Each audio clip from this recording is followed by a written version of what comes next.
Hello दोस्तों, आप सबका स्वागत है हमारे यूट्यूब चैनल लर्निंग जीके पर।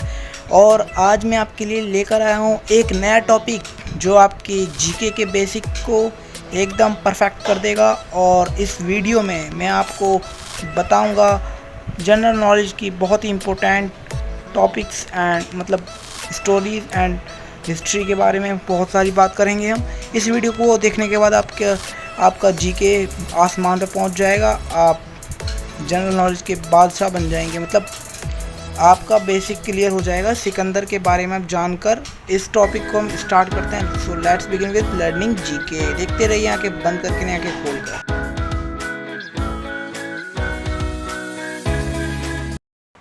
तो दोस्तों, आपके सामने ये रहा पहला टॉपिक हमारा। इस टॉपिक को हम पढ़ेंगे फिर जानेंगे। दुनिया के राजाओं में शुमार होने वाला वो राजा जो दुनिया को जीतने निकला था, मतलब कि विश्व विजेता बनने निकला था। ये तो आपको पता ही होगा ये मैं किसके बारे में बात कर रहा हूँ। तो देख लीजिए, आपके सामने आ चुके हैं सिकंदर महाराज। ये रहे ताज पहन के और चश्मा लगा के बैठे हुए हैं। इनके बारे में बात कर रहा हूँ मैं, जो दुनिया को जीतने निकले थे, विश्व विजेता बनने निकले थे। और इन्हें कहा भी जाता है विश्व विजेता, ये ध्यान रखिए। और इनका नाम अलेक्जेंडर द ग्रेट भी है। इन्हें अलेक्जेंडर ग्रेट भी कहा जाता है। तो ये सिकंदर है और पहले इनके बारे में जान लेते हैं कुछ। उसके बाद जो इनसे जो हमारे खुलते रहेंगी कहानियाँ, उनके बारे में जानते रहेंगे। और वीडियो लास्ट तक जब आप देखेंगे तो आपके थोड़ा सा टेस्ट होगा, उसके बाद आपका क्लियर हो जाएगा बेसिक। ठीक है, सुनिए। तो दोस्तों, सिकंदर का जन्म और उसके बारे में बात करते हैं। सिकंदर का जन्म 20 जुलाई 356 ईसा पूर्व में पहला में हुआ था, जो कि प्राचीन नेपोलियन की राजधानी है। और इसके पिता का नाम अलेक्जेंडर फिलिप द्वितीय का पुत्र था ये सिकंदर। और इसकी माँ जो थी ये एपिरुस की राजकुमारी थी। और इसकी जो माँ थी ना, इसकी माँ को सांपों से बहुत प्यार था। मतलब जैसे आपने नाटकों में देखा होगा, पुराने जो सीरियल दिखाते हैं उसमें जो नागिन सी बनती हैं, बिल्कुल वैसी इसकी माँ रहती थी। सांप रखती थी अपने आसपास, बिल्कुल वैसे ही। और जो सिकंदर ने 356 ईसा पूर्व से 323 ईसा पूर्व तक मकदूनिया का राजा था। मतलब इसने मैसेडोनिया मकदूनिया पर राज किया था। और ये इसका रिलीजन ग्रीक था, ये ग्रीक। ठीक है। और अगर सिकंदर के राजकाल की बात की जाए तो सिकंदर ने मकदूनिया पर 356 ईसा पूर्व से लेकर 323 ईसा पूर्व तक इसने मकदूनिया पर राज किया था। सो फ्रेंड्स, आपको सिकंदर के बारे में बहुत कुछ मालूम पड़ चुका है, लेकिन ये सब काफ़ी नहीं है इसकी नॉलेज के लिए। इसलिए मैं आपको कुछ पॉइंट्स दिखाऊंगा जिसका आप स्क्रीनशॉट ले सकते हैं, ताकि आप चाहे बाद में उसे पढ़ सकते हैं, दोबारा से रिवाइज़ कर सकते हैं। और मैं आपको इसमें दिखाऊंगा इसके बारे में बहुत सारे इम्पोर्टेंट टॉपिक्स, मतलब इम्पोर्टेंट बातें बताऊंगा। और इसमें इसकी एक स्टोरी भी बताऊंगा, जब ये भारत आया था और इसने ये भारत से लौट क्यों गया था, और इसका किससे युद्ध हुआ था, और उसके बारे में भी बताऊंगा जिसका इससे युद्ध हुआ था। अब वीडियो देखते रहिए और आगे की बात अब मैं आपको स्टार्ट करता हूँ। सो फ्रेंड्स, देखिए सिकंदर जो था, सिकंदर आप देख सकते हैं इसकी फ़ोटो, ये युद्ध की फ़ोटो है। और सिकंदर के टॉपिक, मतलब इम्पोर्टेंट टॉपिक की बात करें तो ये देखिए, सिकंदर को महान क्यों कहा जाता था। सिकंदर एक महान विजेता था। ग्रीस के प्रभाव से लिखी गई पश्चिम के इतिहास की किताबों में ये बताया, और उस इंसान को ग्रीस में, यानी कि सिकंदर और ग्रीस में सिकंदर महान कहा जाता है, इसलिए क्योंकि उसने सिकंदर को महान योद्धाओं में से एक माना जाता है, क्योंकि उसने ईरानी साम्राज्य को जीता था, इसलिए उसे महान योद्धा कहा जाता है। दूसरा मेन पॉइंट ये है कि सिकंदर ने भारत पर आक्रमण कब किया था, इसके बारे में हम जानेंगे।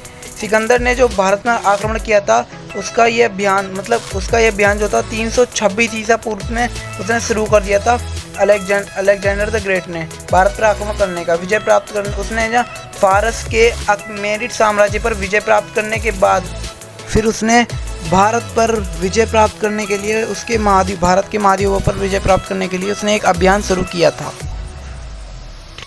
दोस्तों, आपको सिकंदर के बारे में पिछली हिस्ट्री बहुत कुछ मालूम पड़ चुका है। जो मैं आज आपको बताने वाला हूँ ये हिस्ट्री में बहुत फेमस है। ये स्टोरी जो मैं आपको सुनाऊंगा एनिमेशन के थ्रू, आपको ये बहुत ही ईजिली समझ आ जाएगी।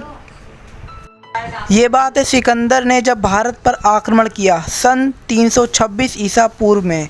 जब सिकंदर भारत में आया तो उसने तक्षशिला के किनारे झेलम और चेनाब के बीच एक एक बसे हुए राज्य में जब भारत छोटे छोटे रियासतों में बटा हुआ था, तब सिकंदर ने उन दोनों के बीच बसे राज्य पर सिकंदर ने आक्रमण किया।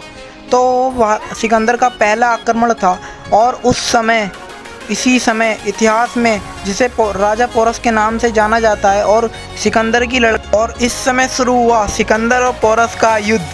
326 ईसा पूर्व में तक्षशिला के राजा पोरस की लड़ाई हुई थी पंजाब में सिकंदर के संग, जिसमें पोरस की पराजय हुई। और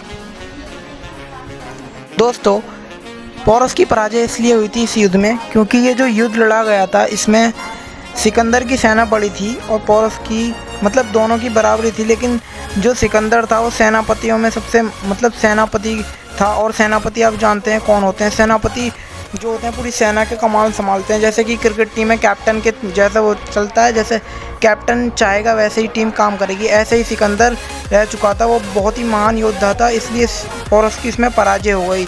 लेकिन पराजय में ये उसका राजपाट तो छीन लिया था, लेकिन थोड़े समय बाद युद्ध का जो परिणाम हुआ वो आप देखकर चौंक जाएंगे। फिर क्या हुआ देखिए, जब सिकंदर और दोनों राजमहल में बैठे हुए थे, उसे पोरस को बंदी बनाकर जब लेके आया सिकंदर ने बुलाया, तो सिकंदर ने उससे पूछा तुम्हारे साथ कैसा व्यवहार किया जाए। तो पोरस ने कहा जैसा एक राजा दूसरे राजा के संग करता है। तो ये बात सिकंदर को ये बात पसंद आ गई पोरस की। और इसी के ऊपर एक मूवी बनी है, आप देख सकते हैं, उसका लोगो अब आपके सामने कर दिया मैंने। फिर जब उसने ये कहा तो सिकंदर ने उसका राजपाट उसे वापस कर दिया। तो जब उसे वापस कर दिया तो वापस करके वो वहाँ से चला गया सिकंदर, ठीक है। वो अपनी सेना आगे लेके चला गया था। लेकिन जब उसने सोचा कि अब मैं भारत पर आगे जाकर आक्रमण करूँगा, लेकिन उसकी सेना जो थी बहुत कम थी, 10,000 थी। लेकिन उसने सोचा कि मैं मगध पर आक्रमण करूँगा। मगध पे घनानंद का शासन था उस समय, जिसने चाणक्य की चोटियाँ खोली थी, आप जानते होंगे। जिसने उसका अपमान किया था, चाणक्य का उनका अपमान किया था, वही उसी का शासन था। जब चाणक्य ने उन्हें बताया था, इसलिए उनका अपमान हुआ था। वो बहुत ही घमंडी शासक था घनानंद।